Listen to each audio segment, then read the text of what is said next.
বাদামি থেকে এসেছি পাট্টাডাকালু বা পাট্টাডাকাল।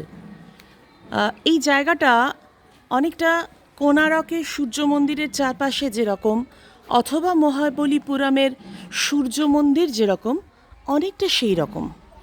মন্দিরটার চত্বর যে খুব বড় তা নয়। আমরা বলতে পারি যে এই যেটা হলো একটা মন্দির, এর মধ্যে একটা দেবতা রয়েছে, তবে আমি সেই ইয়েটা নেব না, রিস্কটা যে বলবে যে ছবি তুলবেন না। আমি এক এক করে মন্দিরগুলো দেখানোর চেষ্টা করি। এইখানে এরকম চতুর্দিকে ছোট্ট ছোট্ট মন্দির, তার কোনোটারই ভেতরে দেবতা নেই, আর মাঝখানে এই বড় মন্দির রয়েছে। এখানেও এরকম। এবার একটু ওই দিকে যাই, চলুন।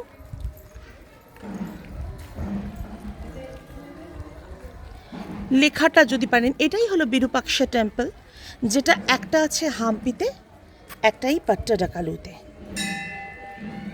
এটা এটায় অনেক কিছু লেখা আছে, পরে পড়বো, কেননা আমি একটু দেখিয়ে নিই গোটা ব্যাপারটা। এই যে মাঝখানে একটা স্তম্ভ ছিল, হয়তো সেই স্তম্ভটা আজকে আর নেই। দূরে নয়, কোনোটাই দূরে নয়, মানে এর পরে একটি মন্দির রয়েছে। এবং আবার আমি ফিরে আসি যে চত্বরের মধ্য দিয়ে আমি ছবিটা তুলছি, সেইখানটায় ওই যে পিছনে একটা ছোট্ট মন্দিরের চূড়া দেখা যাচ্ছে, ওটাকে আলাদা করে করতে হবে। অসাধারণ একটা মন্দির, তার জালি জালি কাজটাই একদম অন্য রকম। এই যে এদিকের এই মন্দিরটা দরজা বন্ধ আছে, কিন্তু মূল দরজাটা কিন্তু খুলে গেছে। তো চলুন আমরা একটু অন্যদিকে যাই, গিয়ে বাকিটুকু দেখাই।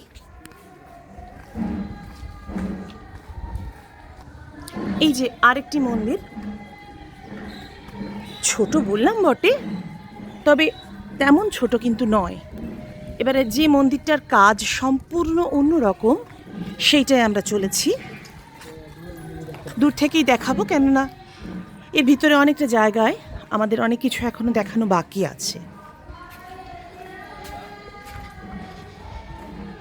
এই যে এই মন্দিরটার পিছনে এই যে মন্দিরটা আমরা দেখতে পাচ্ছি, এটার কাজ জালি জালি সম্পূর্ণ অন্যরকম। সম্ভবত শিবেরই মন্দির।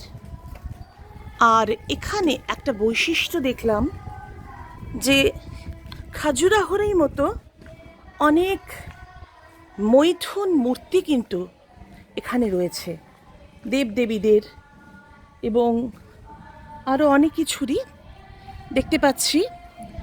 যক্ষী ধরনের কিছু মূর্তি আছে, ভগ্নাবশেষ প্রায়। এই যে এইখানে একটা মূর্তি আছে নৃত্যরত, এখানেও বিশেষ ভঙ্গিতে দাঁড়িয়ে রয়েছে পুরুষ। এদেরকে তো পুরুষ বলেই মনে হচ্ছে। এবার আমি দেখাতে পারি কিনা কোনো এক মূর্তি, যেটা মৈথুন মূর্তি। ভাবি যে এত বছর আগে চালুক্য রাজের সময় এই অসাধারণ মূর্তিগুলো পাথরে কুঁদে কিভাবে বানিয়েছিল। এই যে এই মূর্তিটা দেখুন, আশা করি বোঝা যাচ্ছে। এবং আরও কিছু মূর্তি আছে, যে মূর্তিগুলো মৈথুন মূর্তির স্বাক্ষর রাখছে। এই যে এইগুলো বলতে পারি মোটের উপরে পাট্টাডাকাল বাদামি থেকে অবশ্যই আসা উচিত। একটা অসাধারণ ইউনেস্কোর বোধহয় হেরিটেজ চত্বর তো বটেই নিশ্চয়ই, কেননা বহু প্রাচীন এবং অত্যন্ত সুগঠিত সুন্দর এক মন্দির চত্বর।